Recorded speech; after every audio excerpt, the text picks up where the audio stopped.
नाशिकमधील मुंबई आग्रा महामार्गावरून सारूळ भागातील 49 खाणपट्ट्यांचे परवाने निलंबित करण्याचा निर्णय जिल्हा प्रशासनाने घेतलाय। अनधिकृतपणे हे खाणपट्टे सुरू होते। नियमबाह्य खोदकामामुळे पर्यटनावरचा ह्रास होत असून सरकारचा मोठा कर बुडवल्याचा देखील ठपका प्रशासनाने ठेवलाय। तर या कारवाईनंतर खाणपट्टे धारकांचे धाबे दणाणलेत। याचा आढावा घेतलाय आमचे प्रतिनिधी शुभम बोडकेंनी। नाशिकमधल्या अनधिकृत गौण खनिज प्रकरणाचा एक मोठी कारवाई जी आहे ती जिल्हा प्रशासनाने केलेली आहे।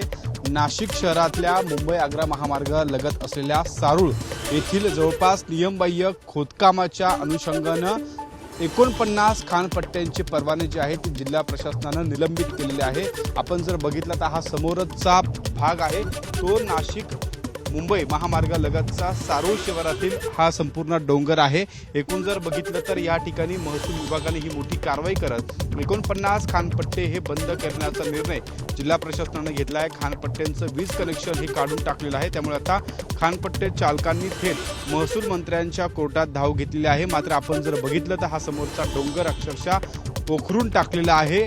त्याचं उत्खनन या ठिकाणी गेल्या अनेक दिवसांपासून सुरू होतं। कारवाई या ठिकाणी जिल्हा प्रशासनाकडून केली जात होती, मात्र ठोस कोणतीही कारवाई त्या ठिकाणी होत नव्हती। आलेल्या तक्रारीनंतर आता सारूळमधल्या जवळपास 49 खाणपट्ट्यांचे जे परवाने आहेत ते खरं तर या ठिकाणी रद्द करण्याचा, निलंबित करण्याचा निर्णय जो आहे तो खरं तर घेण्यात आलेला आहे। गेल्या अनेक वर्षांपासून या सारूळ परिसरामध्ये आपण जर हा बघितला तर या डोंगराच्या भागांमध्ये हे या ठिकाणी खाणपट्टे आहे आणि या ठिकाणी हे मोठ्या प्रमाणात गौण खनिज उत्खनन या ठिकाणी सुरू होतं। नाशिक जिल्हा प्रशासनाने कारवाई केल्यानंतर या गौण खनिज नियमबाह्य काम करणाऱ्यांचे देखील धाबे हे चांगलेच दणाणले आहेत। कॅमेरामन मंगेश सोनवणेसह शुभम बोडके, एबीपी माझा, सारूळ, नाशिक।